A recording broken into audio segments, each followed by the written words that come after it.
Hi, everybody. It's Carolyn McGee from carolynmcgee.com, Healing Through the Heart. And we are back again. I am back again to talk a little bit more about intuition and how you can use that superpower that resides in all of us to have clarity about your next best step, clarity of what is in your highest good. And then really understand your purpose. Why are you here? What is your next best step? How can you make a difference in the world? Whether it's, your immediate family world, which is critically important, or if it's, where you fit in the world in general. I am broadcasting in two different places, so I am just going to move my phone to make sure that I can see in both places here. And also then really understanding what's right, what's in your highest good, so that you can take inspired action. Having all of these brilliant ideas, but not having the energy, not feeling it in your body to be able to take that inspired action. It's a fun place to be, to live in your head. And those of you who know me personally know that I love being up here. It's a lot of fun. I get such great ideas. But if I can't feel in my body that energy, it just stays up here. And the people who really need to hear from me and the people who need to hear from you, they don't get the action. And that's what we're all about. That's trying to get that inspired action out into the world on purpose with a really clear message. And again, that can be just my family needs me in a certain manner to show up. That's really important. It could be you're at work and you have a brilliant idea and you want to be able to get it out to your bosses. How do you approach that? Using your intuition to guide you to step into that. Really, really critical and so powerful. So I have been talking about the four senses, the clair senses, over the past couple of weeks. And this week, I really want to focus on claircognizance. Claircognizance is that gut feeling. It's that in your gut, oh my God, I know this is true. Or, oh my God, this is so bad for me. I really should not be doing it. So that's what I want to talk about now.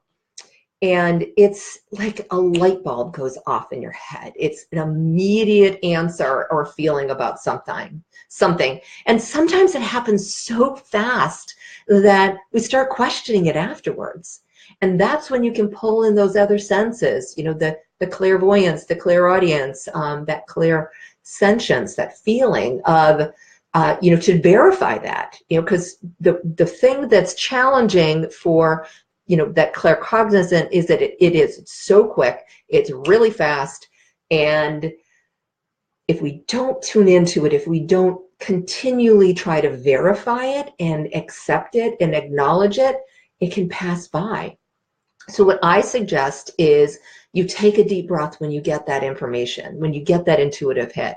You just take a really deep breath, like I always like to say, in through your nose, feel your breath going all the way down to your hips. So you're in your body, you're connecting that inspiration that came in, whether it was, a hit that you, not hit, but, an intuitive hit that you get in your mind, or if it's something you feel in your body, then you can understand it. Intuition and that claircognizance is how you sense stuff. I've talked a lot about holding something up to your heart. Your heart is the most intuitive muscle. So hold something to your heart, feel it. Does it feel good? It's a combination of clairsentience and claircognizance. But deep in your core, deep inside of you, and you cannot explain it away. You just know that it's true, and there's no arguing about it. Now, you may not follow through on it. I have been guilty of doing that before, but you know what the truth is. And that's part of like the first impressions. Everybody talks about first impressions, and we do have an immediate knowingness about people, about situations.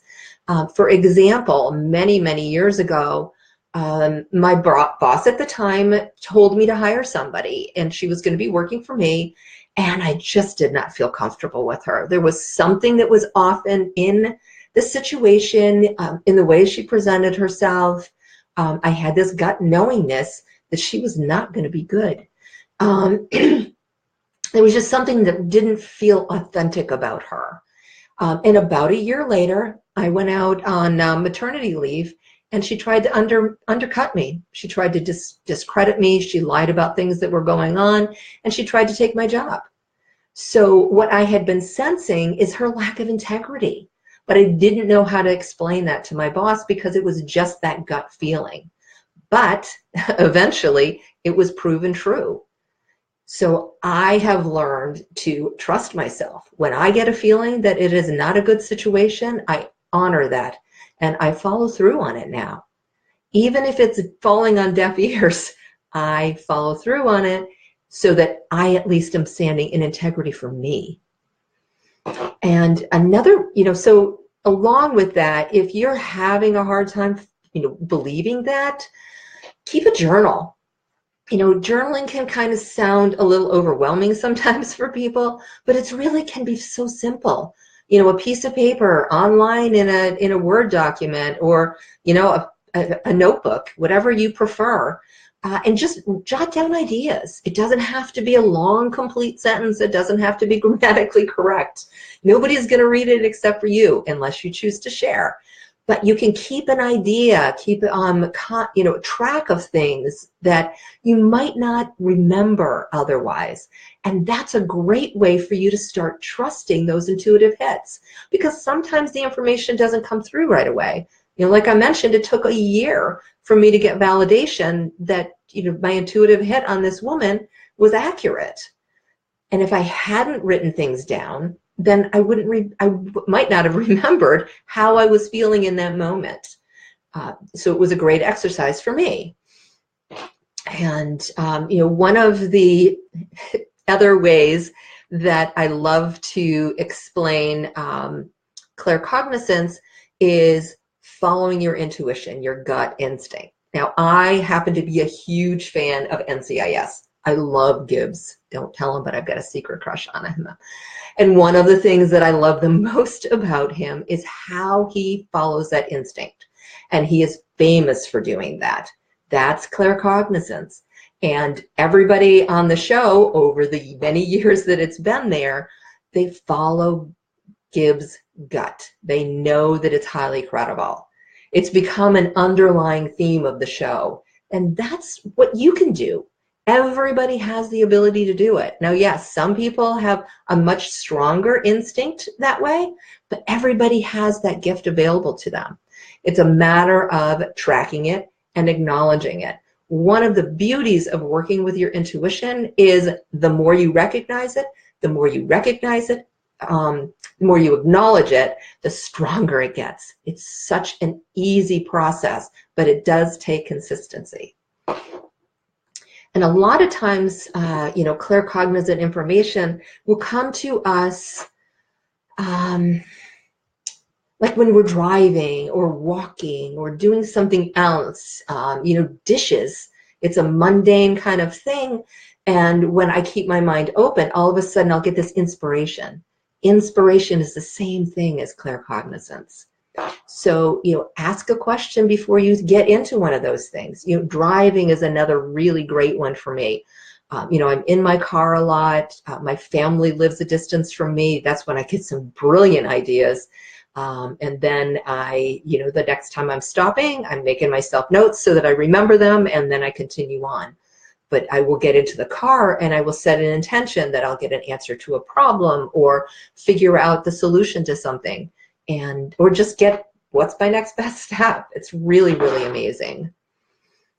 One of the things that I talked about with clairaudience is you can hear the information in a different part of your head. So you can, for me, it's as if it's somebody speaking here. So it's not in my head. Like when I'm thinking and analyzing, the energy's up here. When I get this outside inspiration, it's as if somebody's standing right here and speaking. So it's got a different tone to it. It's got a different resonance. And that's how I know that it's not me. It is that intuitive connection to the divine that's supporting me.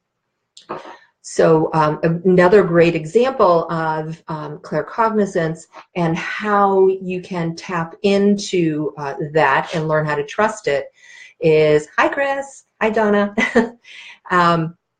You know, many years ago, I was going through a divorce. I was looking for a home that I was going to raise my children, and they were really young at the time. So I wanted them to be in a place where they could, you know, have a lot of freedom. There was a yard.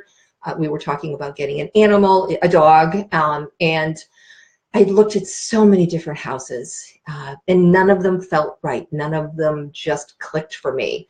And the home that I bought, that I raised my children in, the minute I walked in the front door, it was as if I was coming home. I just felt it. I knew it. And I heard that this is it. And it was so powerful for me. Now, of course, I didn't just buy the house because my gut told me to. I still did some, you know, analysis of the neighborhood, and I had already done a lot of work on the town because, or investigating on the town, because I wanted to make sure that, you know, there was good school systems. So, you know, I'm not suggesting that you just start following your intuition and ignore logic. Everything has got a balance, and it's bringing everything into balance that's so powerful. You know, as children, a lot of us were taught not to trust ourselves. We were taught to trust outside influences. I am inviting you to trust both. Find that melding of the energy. I see some hearts going by. Thank you, people. All right. You know, to find that melding that works for you. You know, get that gut feeling or another intuitive hit, and then verify it. It's really powerful. So I really, you know, I invite you to start doing that, to take a journal or whatever you want to do and jot down your notes and go back on a regular basis and date them. That's really important. You know, put a quick date by it so you can then go back and say, oh my goodness, this one took 2 years, but it happened and I was right. It's a fun process, and the more you play with it, the easier it's going to be. So the more you do honor that inner knowingness and you practice, I call it the faith muscle, then you just start knowing it, and it becomes faster and clearer and so much more fun. So I hope that was helpful for everybody. I am so grateful that you joined me live, and for those of you who are coming later, you can feel your energy out there too supporting me. And I will be back next week. If you've got any topics related to, you know, clarity of purpose, how you understand your inner wisdom and how you can bring that forth out into the world, I would love to hear from you. You can private message me. You can send me an email, carolyn@carolynmcgee.com, or of course, just type something down in the comments. But please let me know how I can support you. All right, bye-bye for now.